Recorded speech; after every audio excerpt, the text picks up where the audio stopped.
Hello everyone, and thank you for tuning in to Gaming with Pain. My name is Kyle, and this is a look into the Elder Scrolls Online versus the World of Warcraft. Will the Elder Scrolls Online overtake World of Warcraft is the question. Well, to say that it will overtake, anything will overtake World of Warcraft is a bold statement in itself. World of Warcraft has been around for many years, and millions of people, including myself, have played it. Now, you may be asking yourself, what the hell does WoW have to do with Elder Scrolls Online? Well, they are both massively multiplayer online RPGs. And RPG, if you're not familiar, is the role-playing game. You play the role of a hero that is typically in a Catalyst scenario where they go out into the world. They are important, they are valued, they are put into guilds or parties of people that all have the same relative goal. So, when it comes to Elder Scrolls Online, it is a fantastic game for what it is right now in beta. It is a really good new, fresh approach to the massively multiplayer online universe. Now, when it comes to their ability to bring an Elder Scrolls game to a massively multiplayer experience, is not overshadowed by the fact that ZeniMax Online is the lead producer for this game. Now, if you've played the previous Elder Scrolls games, you will notice some significant differences in the multiplayer experience, because there has never been one. In fact, a friend of mine and I were checking monthly, sometimes weekly, the 404 on the Elder Scrolls Online web address, and one week, we came across the fact that it was a white screen and no longer a 404. That is the point when we knew that we were getting an Elder Scrolls Online game. Somewhere inside of us, we knew that the demand for a game like this was not going to be understated by the public, especially after Skyrim. The popularity of Skyrim was very, very much a factor in the popularity, or will be very much a factor in the popularity of the Elder Scrolls Online. If you did like Skyrim, it was a single-player experience. It was the heart of single-player gaming and role-playing, as far as I'm concerned. Now, you also can say that World of Warcraft versus ESO, is there a market for a game like this still? A lot of games, a lot of massively multiplayer games, Guild Wars 2 is one that I would say, are ones that are going free to play. As you know, you buy the initial copy and then you can play it. There's no subscription fee. Well, Elder Scrolls Online will have a subscription fee, and it probably will be consistent with the World of Warcraft subscription fee. So unless you want to be out $30 a month plus the initial buying of the game for both games, you will have to choose between one or the other. Now, if you're a dedicated gamer and you want to keep both, sure, but most of us who really want to play an MMO are not going to play two at the same time. Now, if you are one of those specific cases, that's great for you, and I'm happy that you've struck a balance in your life where you can play that much MMO. But normal, everyday people, the people that are going to be subscribing, the people that are going to be part of the millions of people that are really excited for Elder Scrolls Online, we're all rooting for the better here. Now, I also wanted to say that I was reading across a few things, and Matt Furor, I'm not exactly sure how to say his name, but he's the ESO game director, and he went on record on Kotaku saying, making an MMO is making an MMO. I worked in the industry before World of Warcraft, so I can tell you that World of Warcraft had a lot of influences from a lot of other games. Our priority is making a great game and do not make a clone of anything. You saw a lot of things in the demo today that have no analog in pretty much any other MMO. I will think that the answer there is there more information that comes out about it, and when people sit down and play it, they'll realize it's different. Like our whole real-time combat system of blocking and dodging is all pretty much new. And the fact that it's based on health, stamina, and magicka. You have to maintain your stamina, bar to block, and it's all in real time. Gives a completely different feel from any MMO. This is correct. It is very consistent in that respect. And that was end quote on the MMO, by the way.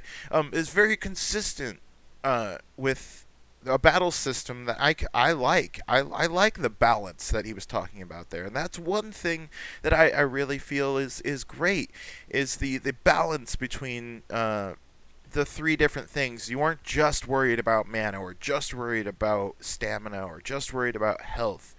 All of these things culminate the experience that is the Elder Scrolls Online. So then we move on to World of Warcraft. What have they done to keep us interested in their game, Blizzard? It is. They have changed a lot. I started playing the game in 2008, right as the Wrath of the Lich King expansion was coming out. I loved that expansion. I loved it so much. Oh man, I played so much of it. And then Cataclysm. I played a bunch of Cataclysm all the way through that. Now we're into a period in gaming where things have simply gotten easier. They removed a 30-point talent tree to replace a 5 selection encompassing skill tree thingy. It was just awful to see as a veteran WoW player to come into such a easy selection. You had to go back through and select all but 5 things, and it seemed like we were getting robbed of our experience in our individualization as characters. They introduced transmogrification so that in case you wanted to go back into the Burning Crusade and get some of your favorite armor sets, you can still do that, and that's nice. That was a nice nostalgia move. But for those that just wanted it for the gameplay, that just wanted it for the simplicity, are they still getting that? I don't know that they are.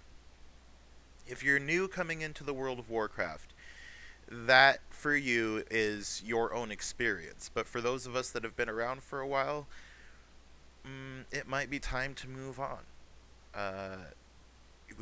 But the tough part about that is when you've been playing for so long, you've got so much invested, these characters, this time, this money. Think about 5 years times, 12 months in a year times $15 a month. That's what you're looking at to play this game, and it's almost an investment after a certain point. But to move on from it is more difficult than one might anticipate. So what are we left to do? Either play 2 MMOs or kind of drop one by the wayside and maybe come back to it once in a while, or just give ESO the good ride and give it what you think it's worth. Play it for a couple of months, see if you like it. There are going to be changes to be that are to be made to the World of Warcraft. There is a new expansion coming out, so we can't discredit the fact that they're still giving us new content, and they're changing the world for the current player, for the one who has been in the race for the best gear and the best guilds and realm firsts and those kinds of spectacular experiences that you get to share with other people while you're online. So what is going to inevitably end the World of Warcraft? I don't know.